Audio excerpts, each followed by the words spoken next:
ശ്രീ രാജേഷ്, ഒരു കാര്യം കൂടി, ഒരു മൂന്നാം ഊഴം ഈ കാര്യത്തിൽ നിങ്ങൾക്ക് ഇപ്പോഴും ആത്മവിശ്വാസമുണ്ട്? അതിനെക്കുറിച്ച് കൂടി പറഞ്ഞാൽ നന്നായിരുന്നു. അതെ, തികഞ്ഞ ആത്മവിശ്വാസത്തിൽ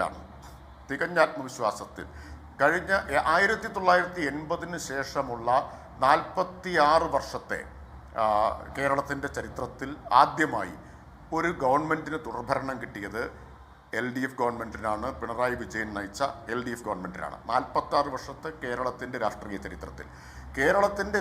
ചരിത്രത്തിൽ ആകെ എടുത്താൽ ആദ്യമായി ഇടതുപക്ഷത്തിന് തുടർഭരണം കിട്ടിയത് ഈ സർക്കാരിൻ്റെ കാലത്താണ്. എന്തുകൊണ്ടാണത് കിട്ടിയത്? ഈ സർക്കാർ നടത്തിയിട്ടുള്ള പ്രവർത്തനം, അത് സർക്കാർ ചെയ്ത കാര്യങ്ങൾ ജനങ്ങളുടെ മുമ്പിലുണ്ട്. അനുഭവത്തിൻ്റെ അടിസ്ഥാനത്തിൽ ജനം വിലയിരുത്തിയിട്ടാണ്. നോക്കൂ, കഴിഞ്ഞ 10 കൊല്ലം എന്ന് പറഞ്ഞാൽ 2 തരത്തിലുള്ള മഹാദുരന്തങ്ങളെ കേരളം നേരിട്ടൊരു കാലം കൂടിയാണ്. എന്നിട്ടാണ് ഈ കണ്ണഞ്ചിപ്പിക്കുന്ന പുരോഗതിയും വളർച്ചയും ഉണ്ടായത്. 2018 പ്രളയം, നൂറ്റാണ്ടിലെ ഏറ്റവും വലിയ പ്രളയം.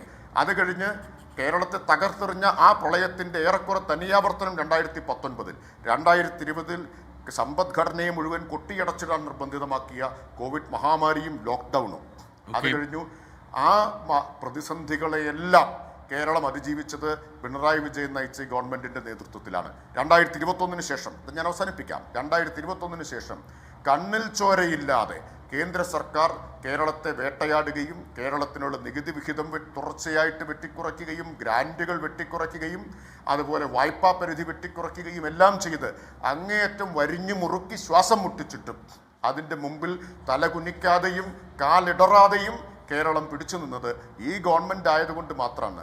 നിങ്ങൾ ആലോചിച്ച് നോക്കൂ, ഒരു 100 വീട് പ്രഖ്യാപിച്ച് അതുപോലും ചെയ്യാൻ കഴിയാത്തവരുടെ കയ്യിലായിരുന്നു കേരളമെങ്കിൽ എന്താകുമായിരുന്നു ഈ കാലത്തെ സ്ഥിതി എന്ന് ഒറ്റ കാര്യം ആലോചിച്ചാൽ മതി. ഒരു 100 വീട് വെച്ചു കൊടുക്കാൻ കഴിയാത്ത ആളുകൾ, അവരുടെ കയ്യിൽ ഈ പ്രതിസന്ധികളുടെ കാലത്ത് കേരളത്തിൻ്റെ ഭരണമുണ്ടായിരുന്നുവെങ്കിൽ എന്തായിരിക്കും സ്ഥിതി?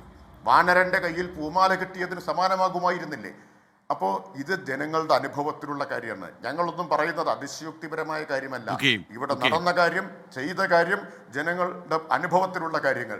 അതുകൊണ്ട് തന്നെ മൂന്നാം ഊഴം LDFന് കിട്ടുമെന്നതിൽ ഞങ്ങൾക്ക് ആത്മവിശ്വാസമുണ്ട്.